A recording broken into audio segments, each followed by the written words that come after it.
দেশের মানুষের মৌলিক অধিকার নিশ্চিত করতে ক্ষমতাসীন আওয়ামী লীগ ব্যর্থ হয়েছে বলে অভিযোগ করেছেন বিএনপি মহাসচিব মির্জা ফখরুল ইসলাম আলমগীর। তিনি বলেন, শুধু বিএনপি নয়, সব গণতান্ত্রিক মানুষ আবারও জেগে উঠেছে। আন্দোলনের মাধ্যমেই স্বৈরাচারী সরকারের বিদায় জানানো হবে। মহান মে দিবসে রাজধানীর নয়াপল্টনে শ্রমিক দলের সমাবেশে এসব কথা বলেন মির্জা ফখরুল। সমাবেশে দলের অন্য শীর্ষ নেতারা বলেন, গণতন্ত্রের লেবাসে সরকার গণতন্ত্র ধ্বংস করছে। হেদায়েতুল্লাহ সীমান্তের প্রতিবেদন। মহান মে দিবসের অঙ্গীকার রুখতে হবে স্বৈরাচার, এমন স্লোগানে রাজধানীর নয়াপল্টনে জাতীয়তাবাদী শ্রমিক দল আয়োজিত শ্রমিক সমাবেশ। তপ্ত রোদ উপেক্ষা করে দুপুরের আগ থেকেই ঢাকার বিভিন্ন থানা, ওয়ার্ড এবং পার্শ্ববর্তী নারায়ণগঞ্জ, গাজীপুর, সাভার, কেরানীগঞ্জ থেকে দলীয় নেতাকর্মীরা ব্যানার ফেস্টুন নিয়ে জড়ো হতে থাকে সমাবেশে। সমাবেশ শুরুর আগে শিল্পীদের গানে গানে মুখরিত হয়ে ওঠে পুরো সমাবেশস্থল।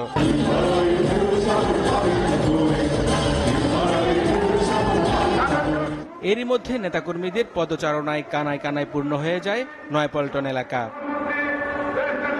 সমাবেশে শ্রমিকদের অধিকার ফিরিয়ে দেওয়ার দাবি জানিয়ে বিএনপির সিনিয়র নেতারা বলেন, গণতান্ত্রিক বিপ্লবের মাধ্যমে বর্তমান স্বৈরাচারী সরকারকে বিদায় দেওয়া হবে। 7 কোটি এদেশের মানুষ কোন রকমে জীবন জীবিকা নিয়ে চলে। 6 কোটি মানুষ তাদের যা কর্মসংস্থান, এটা অত্যন্ত ভালনারেবল, এটা অত্যন্ত সঙ্গীন অবস্থা। শেখ হাসিনা বিদ্যুতের টাকা খায়, আজকে পিচের টাকা খায়, রাস্তার টাকা খায়, মানুষের টাকা। ঘাতকের হাত থেকে যদি আমরা দেশকে রক্ষা করতে চাই, একসাথে সবাই রাজপথে নেমে আসা ছাড়া কোনো বিকল্প নাই। বিএনপির শীর্ষ নেতারা বলেন, শ্রমিকের অধিকারের পাশাপাশি মানুষের ভোটের অধিকার ও গণতান্ত্রিক অধিকার ফিরিয়ে দিতে হবে। এই ধরনের সময়গুলোতে উচিত ছিল এই সরকারের শ্রমিক ভাইদের স্বার্থ রক্ষা করা, তাদেরকে সাবসিডি দিয়ে ঘরে বসিয়ে রাখা। বুলেটের জোরে ক্ষমতায় এসেছে, মানুষের ভোটের জোরে নয়, এবং এ কারণেই তারা সুষ্ঠু নিরপেক্ষ নির্বাচনকে বাংলাদেশ থেকে নির্বাসনে দিয়েছে। সমাবেশের প্রধান অতিথি বিএনপির মহাসচিব বলেন, গোটা দেশ দানবের কবলে পড়ে তছনছ হয়ে গেছে। এমন পরিস্থিতিতে শুধু ডান বাম নয়, সবপন্থীর মানুষ সরকারের হাত থেকে মুক্তি চায়। আওয়ামী লীগের সভানেত্রী তিনি তার বক্তব্যের মধ্যে দিয়ে বলেন যে কি এমন ঘটল যে বাংলাদেশে অতি বাম অতি ডান একসাথে তারা আজকে উৎখাত করতে চায়।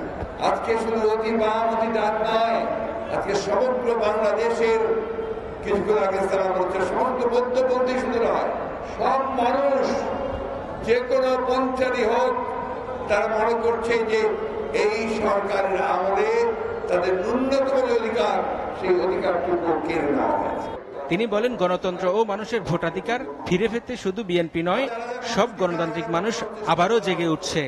যখন এই দেশের বিচার ব্যবস্থা, এই দেশের প্রশাসন, এই দেশের গণমাধ্যম সবকিছুকে কুক্ষিগত করে একদলীয় শাসন ব্যবস্থা প্রতিষ্ঠা করার জোর পায় তারা চলছে। সমাবেশ শেষে শ্রমিকদের অধিকার ফিরিয়ে দেওয়ার দাবিতে বর্ণাঢ্য র্যালি বের হয়। র্যালিটি কাকরাইল, বিজয়নগর হয়ে আরামবাগ ঘুরে নয়াপল্টনে বিএনপির কেন্দ্রীয় কার্যালয়ে এসে শেষ হয়।